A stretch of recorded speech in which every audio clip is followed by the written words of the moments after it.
let's turn our attention now to an ESPN FC rankings because we love our rankings, and they did the top 50 women right now. Mm. And 4 Canadians were on the list. No Canadians were in the top 20. These are the Olympic gold medalists. These are, women who have been on the Olympic podium the last 3 Olympics. So let's go through a couple the 4 that have made it and rank the lowest of the Canadians at 49 is Christine Sinclair. Agree or disagree with that, Ollie? Where are you with that? I'm okay with that one. It's you look at this list. There's a lot of good players on it, right? So I understand people Yeah. might think Christine Sinclair only 49 is a bit low, but like look at the players around her. There's a lot of quality there. So I'm alright with Sinclair at 49. I would push her up a little bit, probably closer to being in the top 40. She still is such an influential player. I think that this is ageism. She's 39. I think that a 39th overall ranking would have been more appropriate. Yeah, it is worth mentioning that Putellas was ranked number 1 in Spain. She's the FIFA, World Cup Player of the Year. So pretty phenomenal that she was ranked number 1. And I think it's really hard to disagree with that. So Christine Sinclair comes in at 49. Jessie Fleming, who we've seen, grow before our very eyes, doing incredible things with Chelsea, and is currently the Canadian Soccer Player of the Year, 2021, I should say, on the women's side. So she was ranked at 34. Gareth, your thoughts on that? Based upon her play for the national team, I think she warrants getting higher. But based on the way that last season played out, she had to earn her minutes within her own team, right? Like it's been a little bit of a process in terms of building her profile. But in terms of national team form, I think that in terms of her overall importance and play and influence, she's better than a top 34 player on the planet. I think that she makes her way into the top 25, but based upon her role at club level, I think that this is probably an appropriate ranking. Yeah, I'm okay with this one as well. Like look at this list if you want to see the players on it and who they're kind of ranking around. Like Sam Mewis is 37.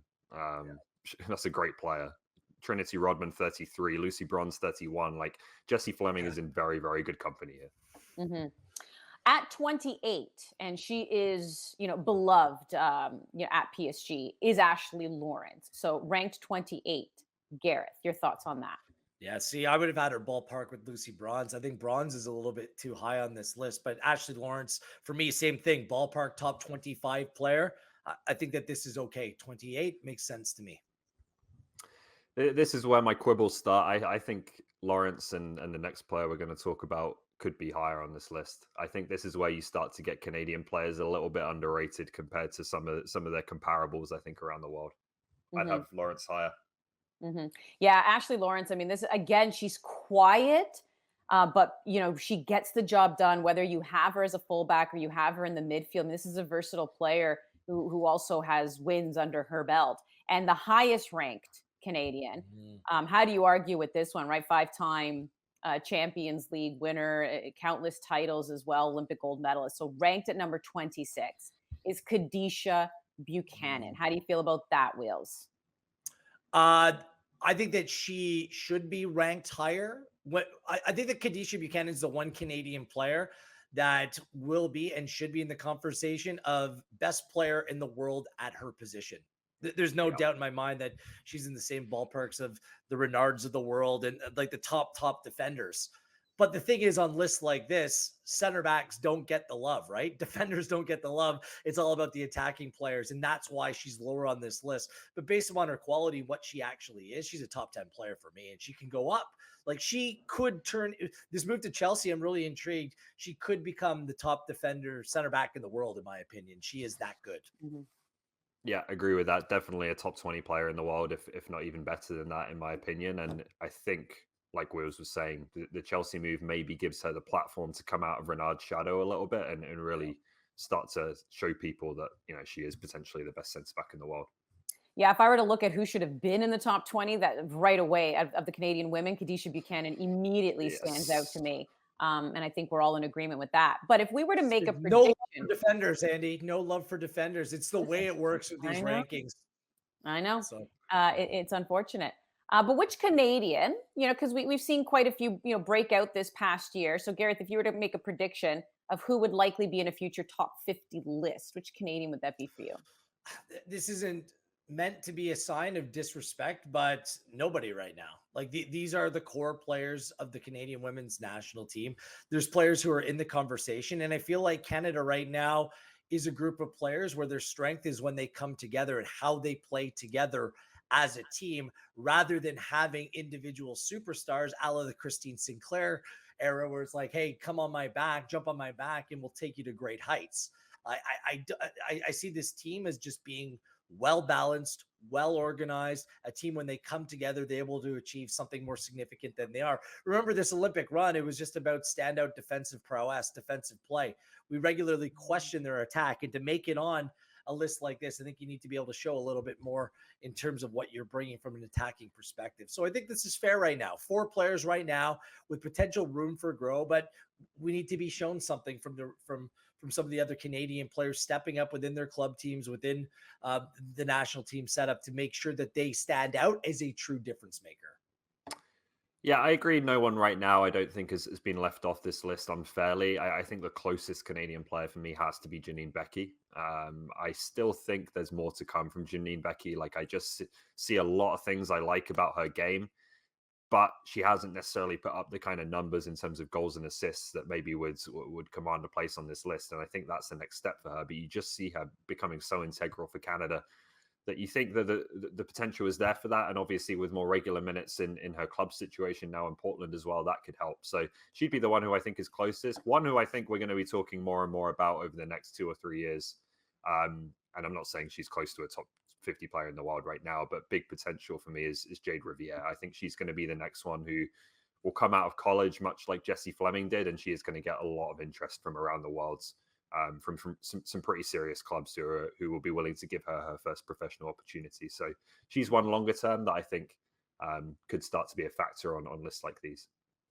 Well, and I know we've had this conversation in the past about, are the Canadians being disrespected, mostly when it comes to a list, but also award season. And maybe if you don't win, that's fine, but not even getting shortlisted. It was like right after the Olympics. And I know a lot of people were like, well, wait a second, should more Canadians have been shortlisted? And not that long ago, guys, I had a chance to sit down with Jordan Heidema, talked about a bunch of things. And that was one of the conversations I had with her is like, you guys are the Olympic champions. Yet again, when it comes to putting lists together, when it comes to awards, it feels like the Canadian flag is not really strongly represented. Does that matter to her, the team, or do they just continue to do their thing, look at their accolades, and know that they have what it takes still to be the best in the world? Have a listen to what she said. Honestly, for us, like, we've always been aware that Canada's kind of viewed as this underdog team. And we don't care. Like, we care. Like, at the end of the day, if they want to underestimate us, go ahead. We're just going to show you out on the field what we can do. And we don't have to say anything in the media or voice our opinions about it. Of course, we wouldn't like to be the underdog team, but like at the end of the day, who really cares? When you're pulling out medals time after time, we're proving ourselves to be a solid, strong team. And we have the history to show that and represent that. So, I mean, they can say what they want, but I mean, we keep pulling up medals. We're a consistent team who's very solid. And I think going back, of course, like you look at each individual player, maybe it's not a star of the world, each individual player, but as a team, we're one of the most solid teams in the world, especially right now after pulling out a gold medal. There you go. She nailed it, what you guys were talking about as well, right? Individual, but as a team, they come together. So maybe instead of the word disrespect, Ollie, should I say that the Canadians then as a team, when they enter into tournaments, competitions, do you think they continue to get underestimated, or do you feel that's changed? I think they probably do a little bit. I think there's two things. There's exactly what Jordan said there, which is that they are a better team than the sum of their parts, I think, more than some other national teams around the world. And then the other thing is, and coming back to a list like this, like Canada's best players are their defenders, right? And namely the 2 star defenders they have in Lawrence and Buchanan. And like Wheels said earlier, defenders always get underrated in terms of when you're talking about individually the best players in the world. It's always the forwards, the wingers, the creative midfielders are always going to get more love than someone like Kadeisha Buchanan or Ashley Lawrence. So I think they do get underestimated, underrated in that way. As a whole, I don't think Canada is necessarily disrespected, but again, they are a team, more of a team than individual stars. See, I don't think they're underdogs anymore. I don't even think they're close to underdogs, but I think that this is a tactic in terms of mentality. It started with Herdman. I think it's continuing under Priestman. All you need to do is point to these lists, the disrespect to individual players when these lists come out. But they've perennially been a top 10 ranked team for how long? Who's sleeping on Canada anymore? Hmm. Like, they're Olympic gold medalists. Yeah. Like, I like them portraying that they're underdogs, but they're not. And if any team is taking them lightly or portraying them as an underdog, it's absolutely foolish. This is a team right now, which I think that there's a little bit of a signal that there's an opportunity with the United States going through a little bit of a rebuild in terms of what their national team looks like. There's an opportunity to be at least on that level. Despite it all, you're always going to be a little bit, you know, of a lesser story because the United States and the resources that they have, but that's where it stops. On the field, 11v11, the Canadian women continue to punch over their weight or above their weight. And they should not be considered an underdog whatsoever. They should be considered a favorite in world football. But do you think, Wills, that anyone is going to be picking them to win the World Cup next summer or even make the final? I don't think they will. Perhaps not, but that doesn't mean that they're not considered a top 4, top 5 team.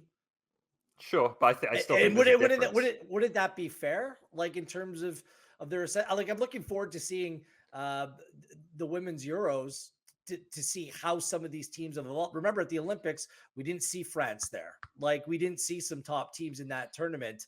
And it was, you know, playing behind closed doors, like there was extenuating circumstances. So I think this summer, the W Championship and the Euros, we're going to have a better picture of where some of these teams stand that maybe we don't have an accurate read on. And then after this summer, Ollie or Andy, we can come back and have this conversation, and we can probably appropriately rank a lot of these teams. All right. That's sorry, just one more thing. That's the difference though for me, is that like we can talk about the top 5 or 6 teams and everyone will say Canada's in there. But when you talk about who's actually going to win the tournament, there'll be people picking Spain, there'll be people picking the USA, there'll be people picking England, France. I don't think many people at all will pick Canada. That for me is where there's still a little bit of a difference in the way people talk about this team compared to but should they be considered a World Cup legitimate, like, winning content? Would they have your pick, Ollie? I don't know if they would be my pick right now, but I would expect more people to pick the Olympic champions than I think will end up favoring them next summer.